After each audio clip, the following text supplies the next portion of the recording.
மீனராசி அன்பர்கள், இப்போ நீங்கள் உணர்ச்சியால் உடைஞ்சு போயிருந்தாலும் நாளைக்கு அதே உணர்ச்சி தாங்க உங்களை கண்டிப்பாக உயர்த்தும்.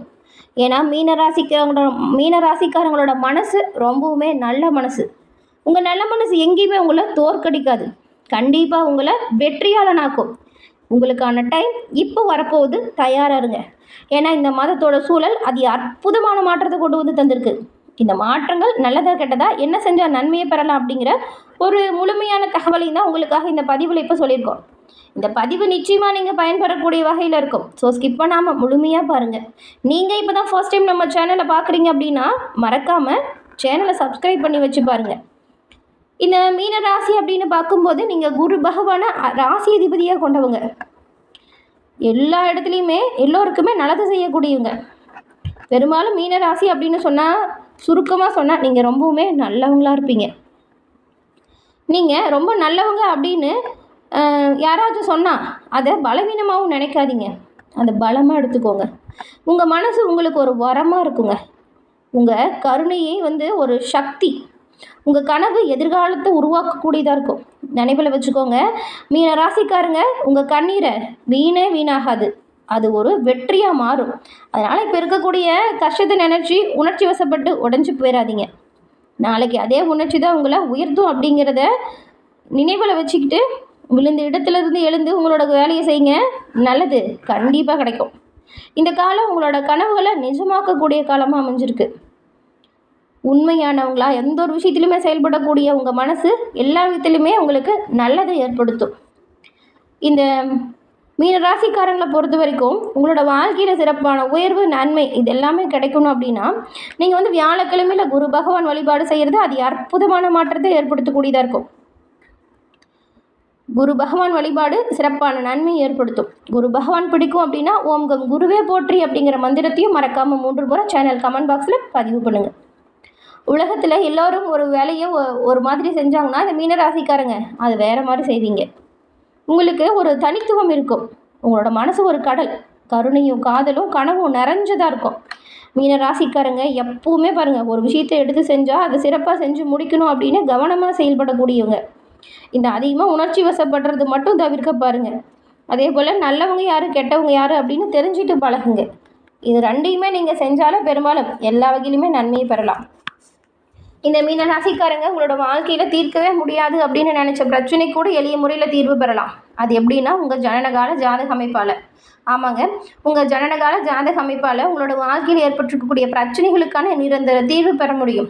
எப்படின்னா டிஸ்கிரிப்ஷனில் பாருங்கள், ஜோதிடரோட நம்பர் கொடுத்துருக்கோம். நீங்கள் எங்கே இருந்தாலும் சரிங்க, ஃபோன் பண்ணாலே போதும். ஜாதக அமைப்பால் உங்கள் வாழ்க்கையில் ஏற்பட்டிருக்கக்கூடிய பிரச்சனைக்கு எளிய முறையில் தீர்வை நீங்கள் கண்டிப்பாக பெறலாம். இந்த வாய்ப்பை தவற விடாமல் பயன்படுத்தி பாருங்கள். இந்த மாதம் ஏற்பட்டிருக்கக்கூடிய சூழல் உங்களோட வாழ்க்கையில் என்ன மாதிரியான மாற்றத்தை கொடுக்குது அப்படின்னு தெரிஞ்சுக்கணுன்னா தொடர்ந்து பாருங்கள்.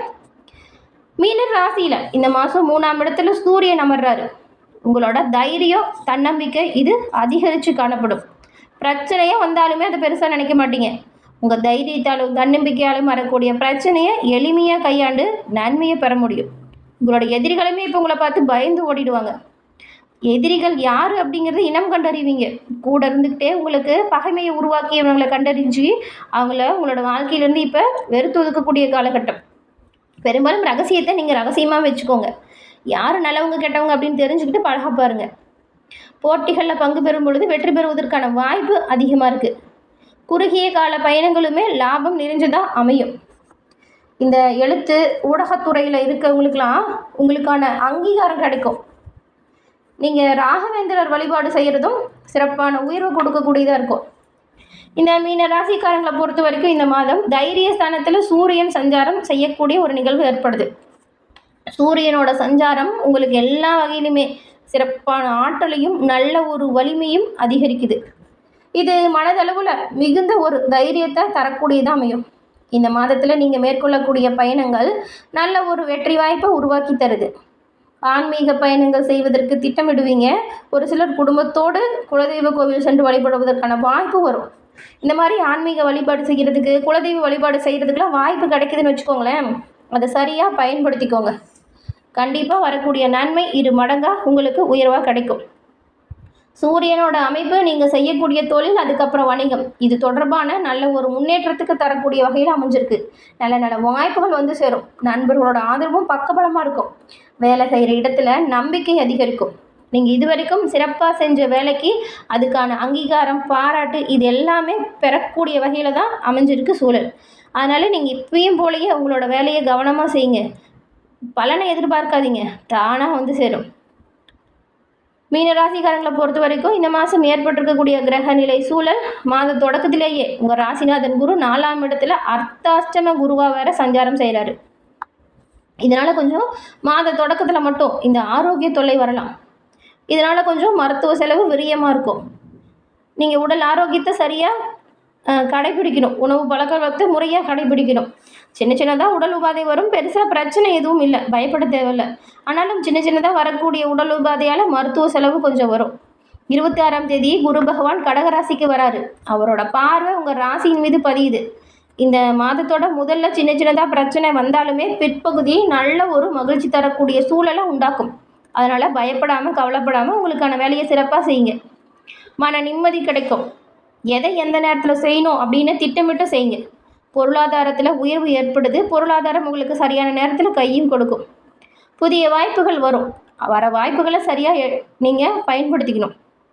அதே போல் சின்ன சின்னதாக மாற்றம் வரும். வரக்கூடிய மாற்றத்தையும் ஏற்றுக்கோங்க. 5ஆம் தேதி மிதுன ராசியில் சுக்கிரன் வராரு. உங்கள் ராசிக்கு 3, 8 இந்த 2 இடத்துக்கும் அதிபதி தான் சுக்கிரன். அவர் வந்து இந்த ஸ்தானத்துக்கு வரும்பொழுது உங்கள் நேரம் நல்லாயிருக்கு. ஆனால் அந்த முன்ன சொன்னோம்ல, ஆரோக்கியத்தில் மட்டும் கொஞ்சம் கவனமாக செலுத்தினா நல்லதுன்னு. இந்த நரம்பு எலும்பு சம்மந்தப்பட்ட பாதிப்பு 5ஆம் தேதிக்கு அப்புறம் வரலாம். அதனால் நீங்கள் பெரும்பாலும் வாகனத்தை பயன்படுத்தும் பொழுது கவனமாக பயன்படுத்துங்க. ஒரு சிலரை நம்பி நீங்கள் செஞ்ச காரியம் இப்போ நடக்காமல் தள்ளி போகும். விலை உயர்ந்த பொருட்களை வாங்கியுமே திருப்தி இல்லாதது போல் சூழல் வரும். அதனால் பொருளாதாரம் நல்லாயிருக்கு அப்படின்னா அதை சரியாக பயன்படுத்திக்கோங்க. எப்படின்னா, எதிர்காலத்துக்காக சேமிக்க தொடங்குறது நல்லது. செலவு பண்ணும்போது அனாவசியமாக செலவு பண்ணுவதை தவிர்க்க பாருங்கள். அத்தியாவசிய செலவுக்கு முக்கியத்துவம் தாங்க.